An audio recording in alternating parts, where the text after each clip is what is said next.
Welcome to the 41st episode of Speaking of Poetry. I am Rennie McQuilkin, Poet Laureate of Connecticut and Simsbury. I am delighted to present bi-monthly SCTV readings by some of the area's finest poets, in conjunction with producer Ken Picard, whose artwork and poetry are behind and before me. Today I am very pleased to be joined by Priscilla Ellsworth, who will be reading from her new book, Rutted Field of the Heart, her third poetry collection. Her poems have twice been nominated for a Pushcart Prize and have appeared in various journals, including Cape Rock, Connecticut River Review, Whetstone, and Nimrod. Priscilla grew up on a farm outside Philadelphia, and after receiving an MA in art history from Columbia University, she married, raised two children, and taught poetry workshops in New York City public schools. A grandmother of 6, she spends many happy hours with family and her 15-year-old dog. She is a longtime member of Amnesty International, working for the release of prisoners of conscience around the world. She has lived for many years in Salisbury, Connecticut. Welcome to Speaking of Poetry, Priscilla Ellsworth. Thank you, Rennie, so much. Thank you for everything you do for Simsbury, for poetry in Connecticut, and everywhere. It's my joy. I was married to a wonderful man for 44 years. He was a publisher, a human rights activist, a father, someone who loved to cook, garden, hunt, but most important of all, he was the hub of our large extended family. Sadly, in 2011, he was diagnosed with pancreatic cancer and died in 5 months later. And the Rutted Field of the Heart, the poems in this book, chronicles the last 5 months of his life and the days after. And I will read the poems in chronological order as the events occurred. There's not too much reason to stop and explain the poems because they're pretty self-explanatory, but I will, if need be.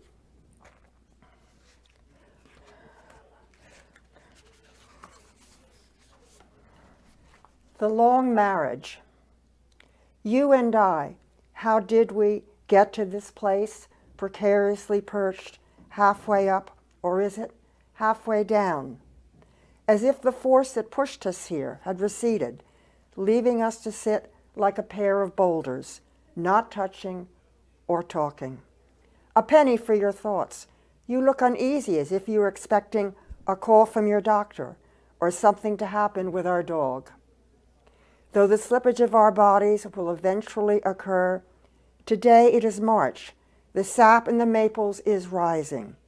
Look, can you feel this? In the silence, something between us is growing, rich and buttery as grass. When peonies bloom.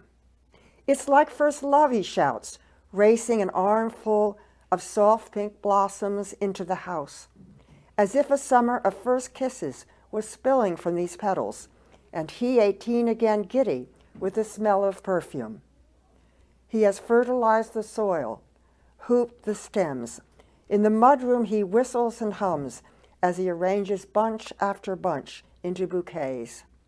Come look, he says, placing a full vase for me on the kitchen table. Blush pink moonstones. This time next year, these hardy plants will unfurl their ruffled skirts, dance triumphantly into our house. His voice, his whole being, alive and sensual as the blossoms themselves, reaches out and out. After the diagnosis. This much is sure. You are here waking beside me, dressing quietly in your slippers and robe, as the falling snow is dressing the trees and bushes. You are here and gone from our room now, as you are every morning, making coffee in the kitchen, letting the dogs out for their morning run. In a few months, trees will bud, birds will sing at our window, another season will come. Like the snow on the branches, you might not be here. But this much is sure, You are here now, your hands bringing me enormous joy in a small mug of green tea. Prognosis. We thought we were prepared, but the doctor's words, 3 to 6 months, knocked us flat. My husband's face blanched white. I could hardly breathe. He sat on a metal table, I on the chair, as if an unexpected wave had smacked us, filling our eyes and mouth with sand. No, no, you can't get through this. But we do. Like so many others who'd walked through this door, we reach for each other's hands. We stumble to our feet, find air, go on. Loosestrife. While they are still in blossom, our son uproots 10 stalks of purple loosestrife, packs them in plastic bags, and burns them. He doesn't want these invasive weeds to take over the pond bank, displace the cattails and jewelweed. Loosestrife. The disconsolate name pulls me to the day our 6-year-old daughter was Hope in a school play. The last to make her way out of Pandora's box, she flew around the classroom. With her golden hair and tutu, she chased away countless black-clad sorrows. Fallujah, Mozambique, Baghdad. Strife is on the loose, discord and chaos sinking roots into villages, mountains, deserts, seashores. And closer to home, disease has invaded my husband's body, has spread from pancreas to liver to spleen. He has weeks, months if he's lucky. Hope, crouching inside the dark of a box, push open the lid. When my husband was ill, we took a family trip to Mexico, to San Miguel. So here's a poem from that time. La Bamba. Sitting on a shoe shine stand in San Miguel de Allende, my husband in a straw hat gets his old leather shoes shined, while on a corner of the jardin near him, our grandchildren dance to mariachi music. My husband, who loves parties, ties a napkin around his forehead and dances with abandon at family weddings, has a few months to live. The shoeman rubs and polishes. The 4 street musicians in their silver-studded charros blast out La Bamba. Arriba, arriba! My husband's eyes fill with laughter and tears as the children shake and shimmy, dance wildly, stomping their feet with joy. Days of grace. His sudden illness whirled in on us like a white storm, wiping away the small hurts in our long marriage. I stopped nagging him about his weight. He no longer chided me about my being a health nut. As if love's knuckled fist had slipped into a white glove, for 5 months, hardly a crossword passed between us. What if we had lived like this all our days? If we had known long ago the exact night he would die, would it have changed how we planned our trips, spoke to each other, made cups of tea, made love? The magician's assistant. All he had to do was whisper the word light, and the throats of birds opened, the pale pink of dawn deepened into the red of fox fur. Some mornings he lugged sack-like clouds over our fields, dropped gifts of rain to make roses bloom, or slipped from his damp pockets a yellow iris or a black scarf of water. Often he would unwind from his ear the howl of a dog or make a mountain vanish. Who else could take separate days of the year and knot them into one long string? Who else could link and unlink our lives like silver rings? I feared getting close. Still, nights when he donned a black silk jacket and pulled stars out of his sleeves, a part of me yearned to be his assistant, to be the moon he could sever and make whole again. Endless blizzard. My husband, head down over a clipboard, thumbs through layers of papers and forms. He groans, puts down facts as if he were dropping one foot in front of the other. Little by little, the world of medicine is annihilating him.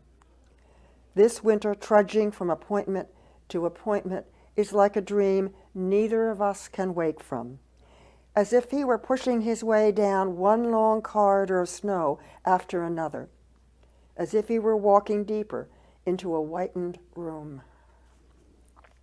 The wonder of snow. He mumbled he was too tired to get out of bed. I couldn't accept what the cancer was doing. Black-fisted thoughts pummeled my head. I pulled a second blanket over him, dressed, and went outside. A light snow was falling, covering all the places where we walked, the lawn, the fields behind the barn, the path around the pond. Without effort, the snow was falling, slipping a fresh white coat on the scrawny boxbush, the leafless trees. As I stood there, the wall around our garden softened. Flakes brushed against my eyelids. A few fell onto my tongue. Slowly, I could feel the quiet of snow melting into my body. There is a Zen saying, "No snowflakes ever falls in the wrong place." My husband was safe in his bed when I went back to him. His crew. He gathers his stricken family around him, gives each of us tasks. "You can take care of me," he says. I run to the drugstore for medicines. One sister takes on hospice, a daughter the memorial. Like a ship's crew, our family handling the sails and ropes. The thing that matters most is to keep him afloat, to help him reach his destination safely. His legs swell with fluid, sores appear in his mouth. Still, he is clear, decisive. As he gets weaker, he talks openly about death. "It's going fast, fast," he whispers that last day. Our son reads him a book about fishing. Another gives him drops of morphine. I rub his feet with cream, love doing all it can. His breath. After the morphine, his body falls into a deep calm. No more raucous rattle, no more heaving up from the bed. What had been a fierce, raking tide now laps, lulls him to sleep. I sit by his side listening, as each breath pulls back like a wave to gather strength for the next. I count out the seconds, note the pauses between breaths getting longer and longer. Can he hear the sea quieting down inside him? Feel the stroking of hands on his forehead, "I love you," whispered in his ear. All afternoon he doesn't move, only his chest moves. We sit around the room breathing with him, his sons, daughters, 2 sisters, grandchildren tiptoe in and out. It's boring in here, a 5-year-old sighs. Pa looks half dead. An alert stillness hunches over my husband. Peering below the flattened surface of his breath, it waits for a darting shadow, a shift of wind, a sign. It is past midnight. Songs from the Auvergne play softly in the background. A lapping sound lulls me. Comforted by the ongoing swoosh of sea, I am dozing with my eldest daughter on the queen bed when my other daughter, breathing with him, wakes me. I sit upright. The silence washing over the room tells me there is no next. Through a fog of sobs and farewell kisses, I can almost make out, rising from the stilled body, a swelling spinnaker of light, sailing him who is no longer him, out past rocks, boats, stars. No more swells in his chest, heaving up and down, No more sound of his gravelly breath, of the tide raking back and forth over rocks. But listen. Somewhere right now, the sea is singing. What was my husband's breath is entering the lungs of a newborn. Last time. I have spent the night with his body. I have blessed it with kisses and given thanks. Outside, a white van pulls up. A man opens the back door, pulls out a gurney. So this is it. I run my fingers over his cold cheeks, his forehead, his nose, his ears. I praise his body with my tears. The coroner tells me it is best if I step out of the room. My hands and lips, warm with life, touch him for the last time. Goodbye, dear man I have loved, who showed me how to live and how to die. Goodbye to your fine, tight curls, your brow wrinkled with thought. Goodbye to your cornflower blue eyes, your big and patient heart, your smile, your long aristocratic feet. Morning tea. Rising from a dream, sorrow shuffles to the kitchen, wearing my husband's plum-colored robe. Half awake, we talk with an intimacy, as if we had known each other a long time. I report who called in the night, complain about the sink not working. When I get up to put on a kettle, sorrow watches, advising me to go slowly. It's important, sorrow says, not to rush, to take all the time you need to feel what you feel. I pull down a bone-white teapot from the shelf. I rub its neck, its foot, its round, hard belly. I hold it gently in my hands, the way my hands held my husband's face that last morning. Slowly, I fill the teapot, put on the cover. Like green tea leaves, I steep in loss. For many weeks, my husband didn't enter my dreams, and I was concerned about this because I wanted to see him in my dreams. And as a result of that feeling and longing, I wrote this poem called The Knock. The Knock. Let me in, if only for a few hours. I have news from your brothers and sisters, a bearskin to warm you, a knapsack filled with raisins and honey, pine twigs for the fire.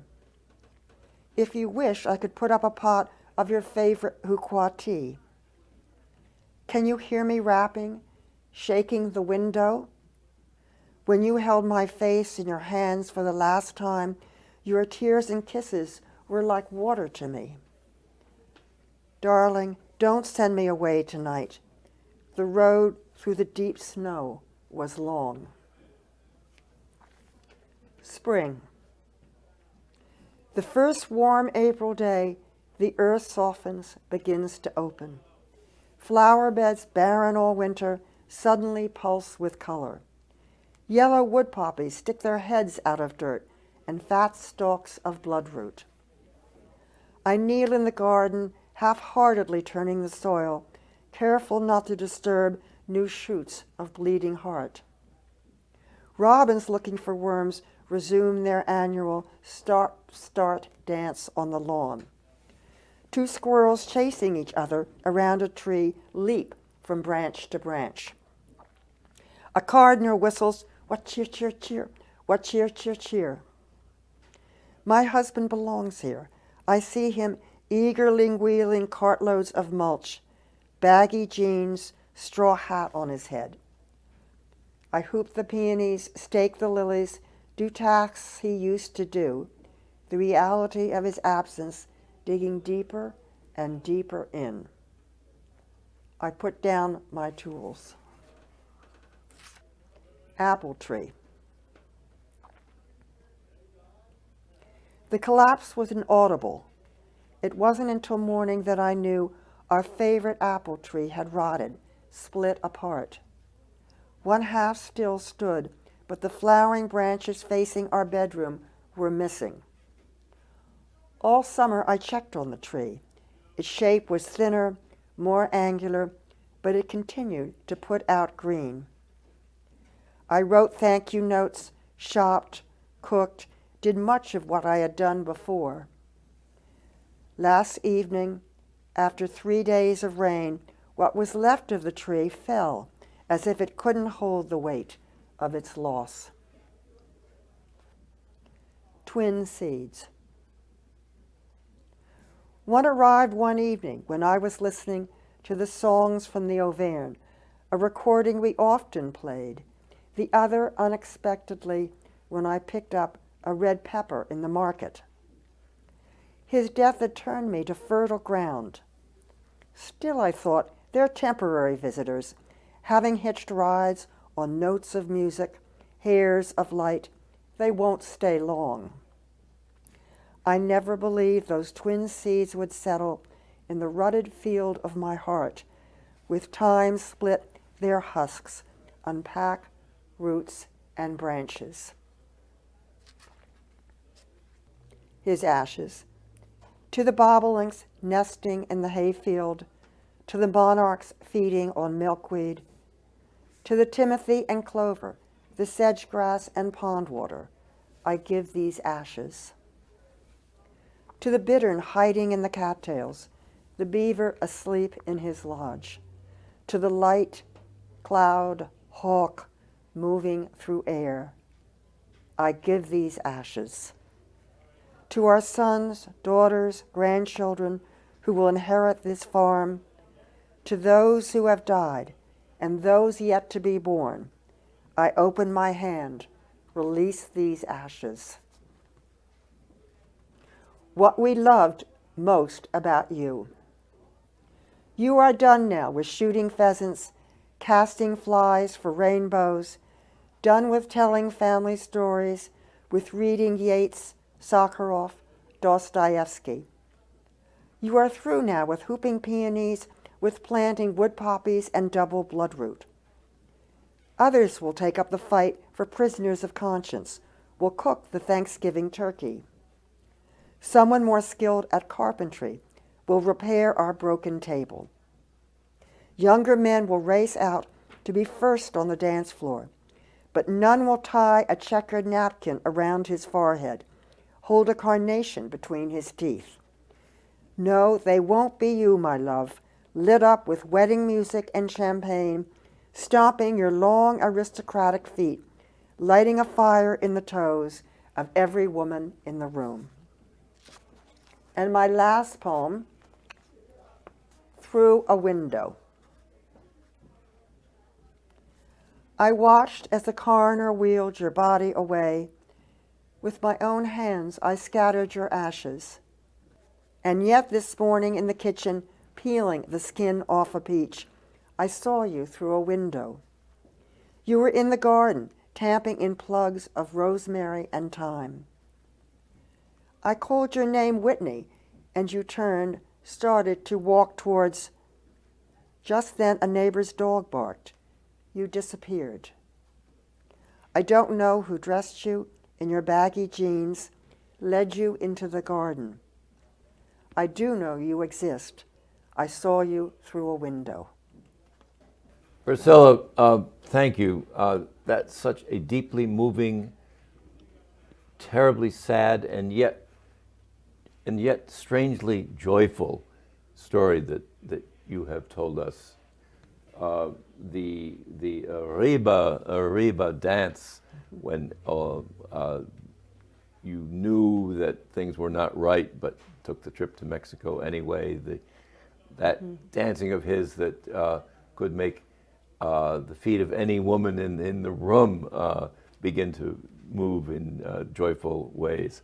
That love of life of his that was so abundant. The graphic and terribly moving description of his dying, but followed by his return. in so many ways. The seeds of his memory becoming part of the rutted soil of your heart. And that beautiful last poem, when you see him out there doing the spring planting, and know that he is always there. Such a beautiful story, such a cycle of life and death and reborn life that you have given to us. Thank you for that.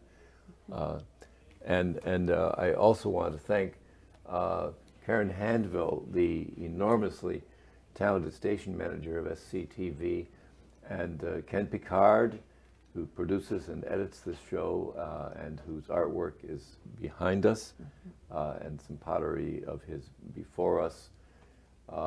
If you would like to learn more about Priscilla Ellsworth's poetry and read samples from her book, please visit the Antrim House website, antrimhousebooks.com.